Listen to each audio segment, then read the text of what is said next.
Señores, ahora vamos a conversar con el ingeniero Leonardo Mercedes.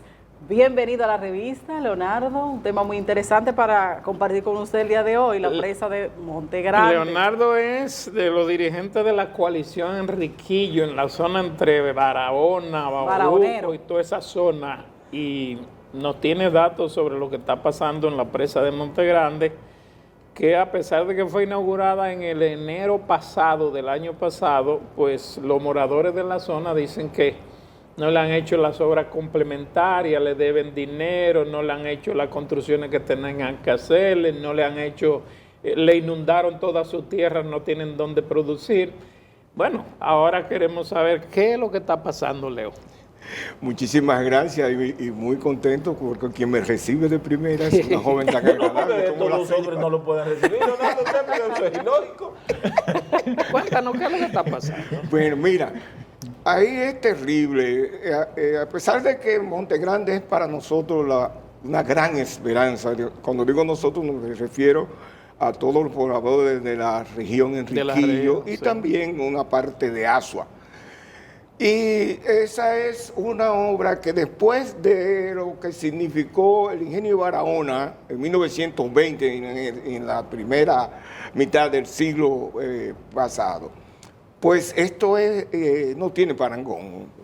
El impacto que podría tener la presa de Monte Grande en la región Enriquillo es para no volver a hablar jamás de hambre ni de desempleo, ni de atraso, porque las riquezas que va a producir el agua con que se van a regar alrededor de 800,000 tareas de tierra, va a dar trabajo a más de 50,000 personas y va a golpear el hambre de tal manera que la región Enriquillo será cosa del pasado decir que era más pobre del país. Esa es la expectativa y esa es realmente lo que pudiera provocar la presa de Monte Grande. Así fue concebida. Así fue concebida. Ahora yo te pregunto, inauguraron el lago, la laguna o el embalse, como se le pueda llamar, en enero del año pasado. ¿Cuál es el problema ahora? ¿Qué le falta? ¿Qué no le han cumplido? Todo. Lo único que se ha cumplido ahí es el centro poblado, donde alojaron a las personas que fueron desalojadas. También, bueno, la presa, el vaso de la presa, que todavía no está terminado, pero está inaugurado. Pero dicen que hay filtraciones en el lago. No filtraciones, no. Ahí hay chorros de agua, como decimos normalmente, y eso en una presa es un asunto de sumo cuidado. Pero Leonardo, el INDRI, ¿qué ha dicho el INDRI? ¿Qué ha hecho? Bueno, si ustedes leyeron las declaraciones del director del INDRI que salieron el lunes pasado, él no se refirió ni siquiera a eso, lo vio cuando lo que estaba sobre la palestra era precisamente el asunto de las filtraciones de la presa de Monte Grande. Ninguna otra presa de este país ha creado ese problema de filtración. Entonces la filtración en la presa pone en riesgo su estabilidad. Y al poner en riesgo la estabilidad de la presa, pone en riesgo mucho mayor a las poblaciones que viven aguas abajo de la presa, porque eso podría ser, en caso de que esa presa colapsara, eso podría ser una catástrofe como jamás vista en este país. Promedio, ¿cuántas familias aguas abajo de la presa podrían ser afectadas? Pero tú le podrías calcular, nosotros tenemos alrededor de 350,000 habitantes en la región Enriquillo. Ponle una cuarta parte, porque todos los que viven en lo que es el Valle de Neiva serán impactados fuertemente. Todo el que vive aguas abajo, desde Quitacoraza, Fondo Negro, Vicente Noble, Tamayo, y coge a la derecha hacia Neiva y a la izquierda hacia Barahona. Todas esas poblaciones serán impactadas. Yo vi unas inundaciones ahí, las matas de coco, de palma, hasta la coronita de agua, sembrado de plátano también sembradíos de plátanos llenos de agua. Y yo te pregunto, entonces, la gente que le hicieron el centro, las viviendas, esa gente vivían de esa agricultura, ¿y ahora qué está pasando entonces? Se lo está llevando quien los trajo. Esa gente no vive de nada. Algunas de las familias están recibiendo unos 15,000 pesos que le pasa el gobierno, pero después la gran mayoría no está viviendo de nada. Algunos han conseguido unos conuquitos de subsistencia en la cercanía y de eso se está defendiendo, pero están pasando hambre y ese es el grito que ellos tienen. ¿Y producto de qué son esas inundaciones? Esas Inundaciones. ¿Es de las grietas? sí, no, las inundaciones son el fruto del llenado del vaso de la presa. Incluso, por ejemplo, comunidades como Atonuevo, Cortés, han perdido el 80% de sus siembradíos. Y esa gente están al grito. ¿Y eso no se calculó entonces? A esos se le dijo que ellos no iban a ser afectados. Cosa que para mí resulta realmente inaudito. ¿Por qué? Porque cuando se diseña una presa, en el proceso de diseño hay una modelación que se hace de cuando la presa esté funcionando. Claro. Y ese vaso tenía que verse hasta dónde llegaba. Claro. ¿Verdad? Y evidentemente si la cota 206 o la 197, que es la máxima de operación de la presa, llega a la orilla de ese pueblo, Ya. eso era evidente que todas esas tierras iban a ser inundadas como han sido inundadas cuando todavía la presa no se ha llenado completamente. ¿Cuáles son esas características que debe tener una presa para que tenga un buen funcionamiento? Las características principales que toman en cuenta quizás para la No, construcción. mira, lo primero es que ahí tienen que haberse hecho, porque si no, no se puede diseñar estudios geológicos, hidrogeológicos, hidrológicos, sísmicos, de resistencia estructural, ¿verdad? Todo eso. Y además de todo eso, después hacer también una simulación de cómo se comporta la presa en diferentes niveles de carga que tiene. Entonces, toda presa tiene que ser diseñada para no fallar. Pero Para no fallar.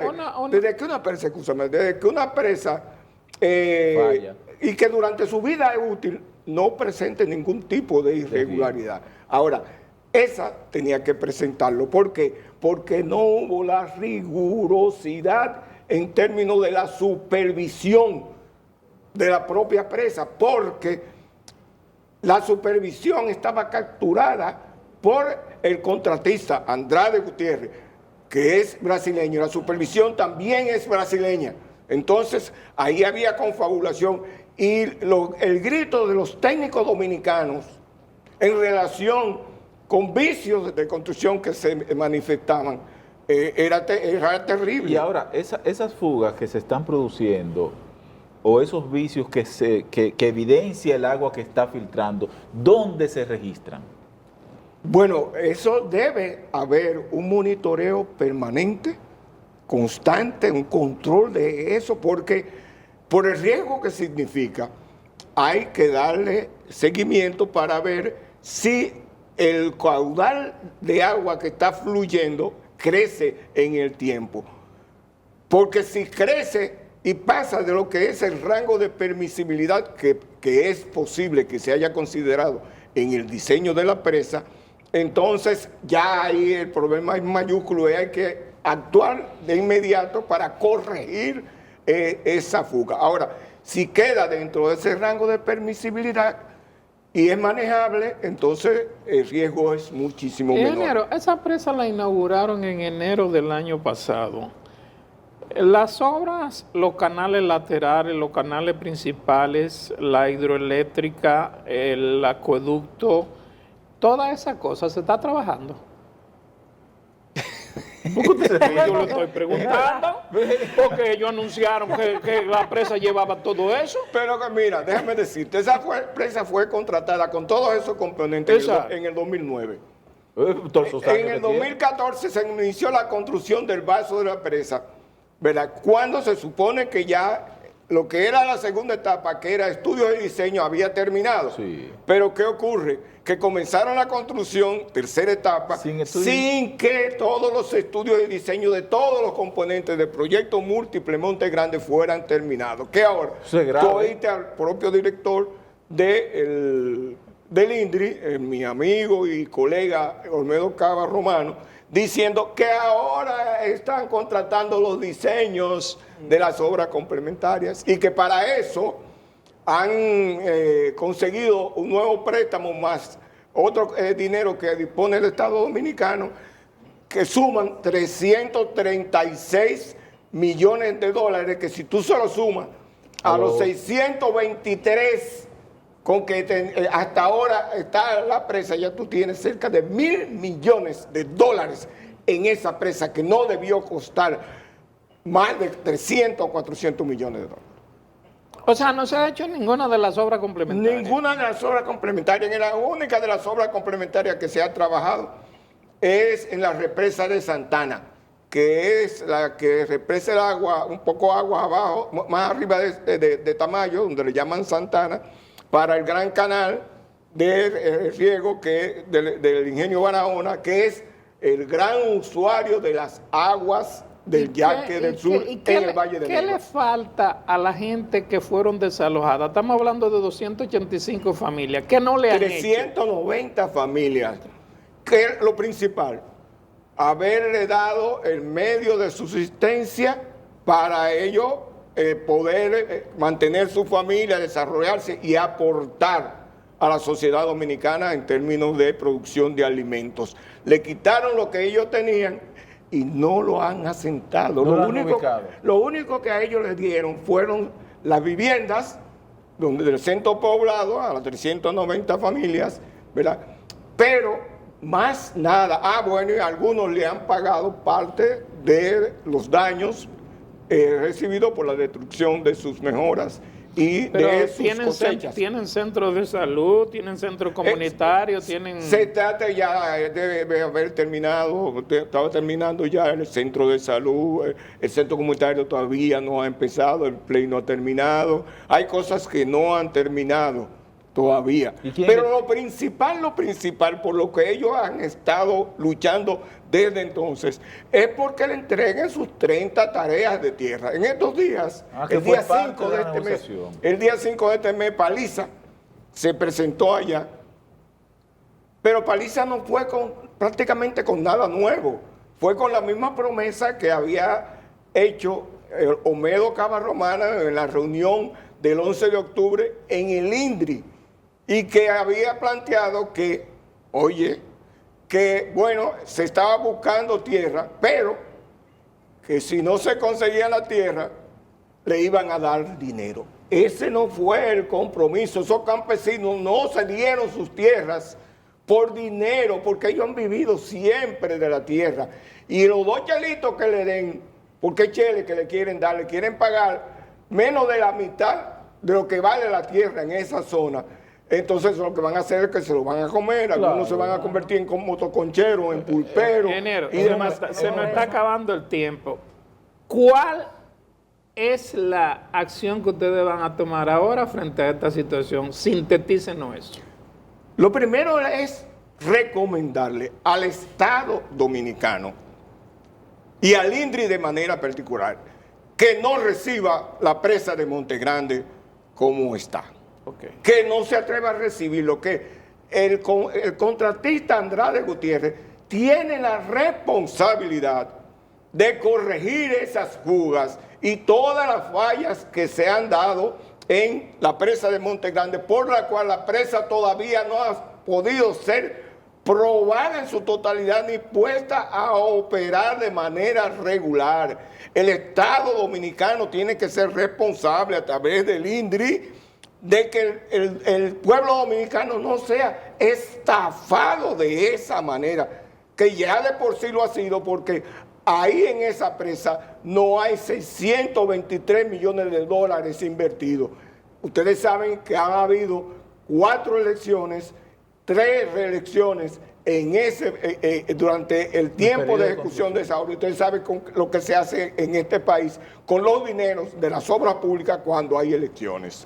Bueno. Ingeniero Leonardo Mercedes, de la coalición Enriquillo, zona Barahona, Bauruco y todas esas zonas, y representante de los campesinos y productores agrícolas de la zona de la presa de Monte Grande. Muchas gracias por conversar con nosotros, muy amable. Gracias a ustedes por recibirme. Señores, ustedes nos vemos mañana.